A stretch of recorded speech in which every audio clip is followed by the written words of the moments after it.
Juan Belit, ¿cómo te va, Juan? Pues, ¿qué te parece estos dos acontecimientos que prácticamente han discurrido en forma paralela hoy? Caracas y Roma. Definitivamente son dos escenarios increíble, ¿no? Bastante impactantes.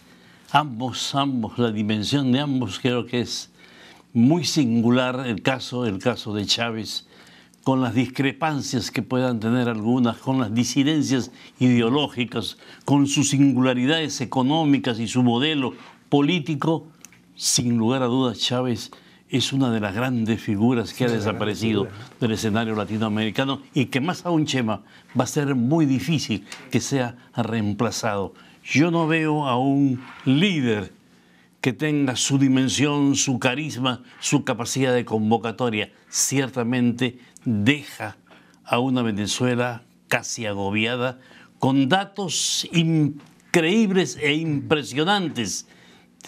La inflación más alta de la región. Más alta de la región, exactamente. Con 25% menos de producción de petróleo de cuando él asumió la presidencia, porque en estos 14 años no se ha invertido $1 Ahora, de todas maneras, en el petróleo. Siguen teniendo mucho petróleo, ¿no?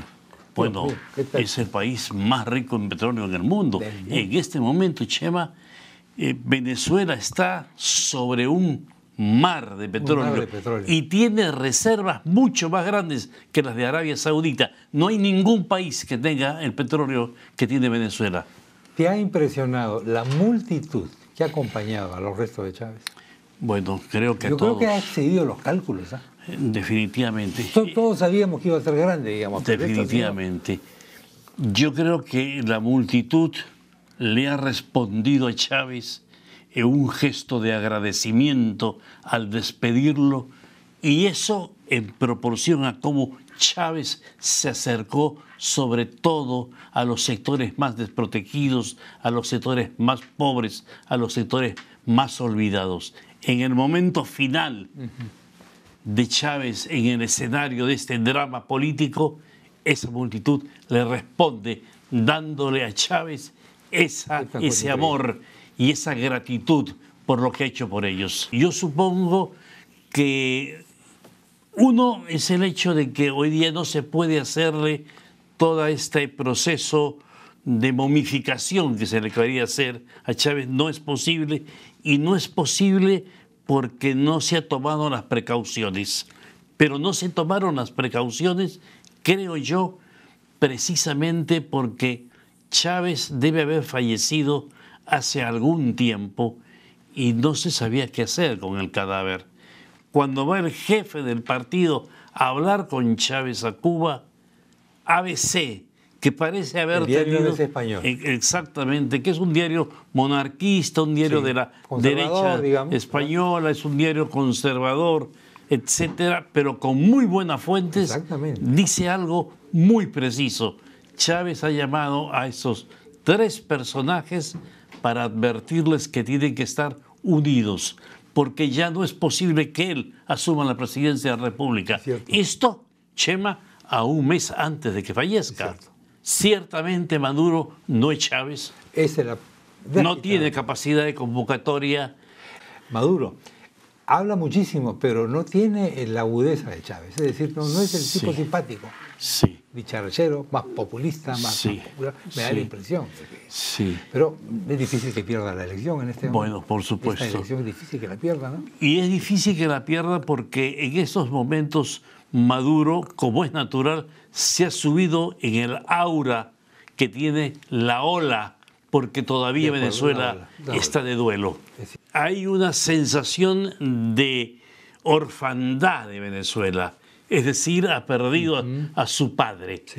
Y en esa pérdida y con esa sensación de soledad que tiene solamente 12 días para hacer campaña.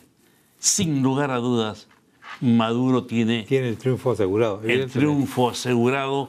Y Capriles, por otro lado, que es un buen candidato, pero es un candidato muy joven. Tiene un límite. Es un candidato que todavía no tiene el manejo. Mientras la oposición, cuando sabe de la muerte de Chávez, empieza a discutir quién es el que va a llevar adelante a la oposición en esta nueva campaña electoral, ya hacía un tiempo que el gobierno había seleccionado su candidato, que era Maduro, además, y que estaba activo. Cuidado mucho de decir y repetir, Chávez lo nombró. Y el otro acontecimiento sorprendente es la elección de un papa argentino. Bueno, un papa argentino, ¿qué querés que te diga?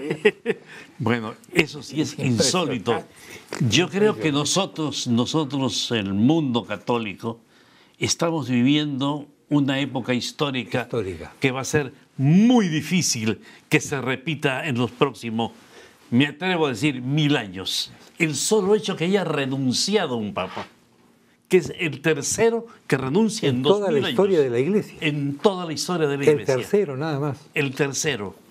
Luego que hayan seleccionado a un papa que es de la orden jesuita. Increíble. De San Ignacio de Loyola, cuando la funda San Ignacio de Loyola en 1537, y también ha sido la orden que ha estado presente en la educación religiosa y que ha dado gran cantidad de figuras brillantes, no solo a la Iglesia, ha dado figuras brillantes a la humanidad. Ahí tenemos al padre Arrupe. El padre Arrupe, general de los jesuitas. Parecía increíble que pudiesen nombrar papa a un jesuita, ¿no? Un jesuita, parecía increíble. Increíble, más aún, latinoamericano. Y además latinoamericano. Todas estas condiciones hacen una singularidad, pero hay otro elemento que yo creo que es importante citarlo, Cheva. Su Santidad Francisco I, desde que ha asumido el papado, sí, ha tenido ya posiciones muy claras. Es una figura que está contra el neoliberalismo. Ajá. Eso no se ha dicho. Sí, pues, eso se pasa. Y él ha venido diciéndolo constantemente. Ha enfrentado a la señora Kirchner y su enfrentamiento ha sido por temas neoliberales y temas de política arbitraria del kirchnerismo. No le ha gustado, evidentemente, al gobierno argentino esta designación. Pero, por supuesto, además ha tenido algunos gestos. Entonces ahí hay una situación complicada. Claro, una cosa es ser... Su Santidad Francisco I, que él estaba en la iglesia Santa María Mayor. Ajá, ya. Y se cruza con Bernard Law, el que fue arzobispo de Boston y que protegió... El escándalo. De la pedofilia. Él ha protegido a 250 pedófilos y todavía está en actividad.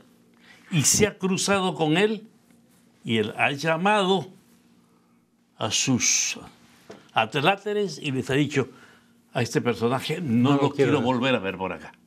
Y lo interesante es que haya trascendido a la prensa. Así es. Es un mensaje. Eso no es que alguien pasó por ahí. Así es. Yo estaba pasando yo. El mensaje es: no vamos a protegerlo.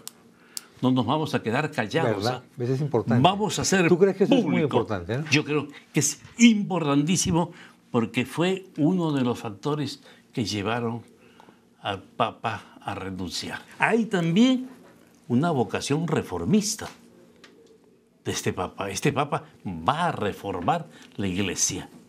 La Iglesia que estaba medio inmóvil, medio anquilosada en los últimos tiempos, va ahora este personaje, la va a reformar, y él está lejos de uno de los factores que lo hemos visto en la televisión, lejos de la pompa, lejos de toda esa parafernalia multicolor que desgraciadamente siempre se compara. Cuando uno la ve y uno dice: ¿y dónde está la pobreza?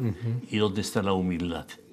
Yo creo que va a ser restituido esa iglesia de Cristo, y por eso ha tomado el nombre de Francisco de Asís, que representa la humildad precisamente. O sea, esto es un acontecimiento tremendo. Definitivamente, definitivamente. Hay un rasgo que ensombrece y que creo que lo saben todos los televidentes: el comportamiento en la época militar. En la época militar. En la época militar, sí. Hubo dos curitas, Orlando Llorio, uno de ellos, que es el que está actualmente en Buenos Aires, y el otro, Francisco Jalix, que está en Alemania.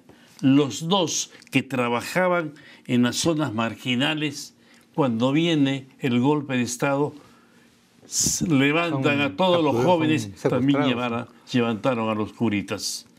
Y los dos estuvieron en la célebre ESMA, este rincón del infierno, que fue el lugar donde torturó la dictadura militar argentina. Estuvieron ahí, fueron torturados durante casi 6 meses. Y dice que Jorge Bergoglio no les dio apoyo o fue muy tímido su apoyo. Pero también dicen que Bergoglio fue a hablar con Videla. Así es, con el presidente y con Macera. El periodista Horacio Berbisky, ¿no? dice no puso la fuerza. O sea que Pérez Esquivel dice, Jorge Bergoglio en ningún momento ha estado con los militares, ni tampoco ha respaldado a la Junta Militar.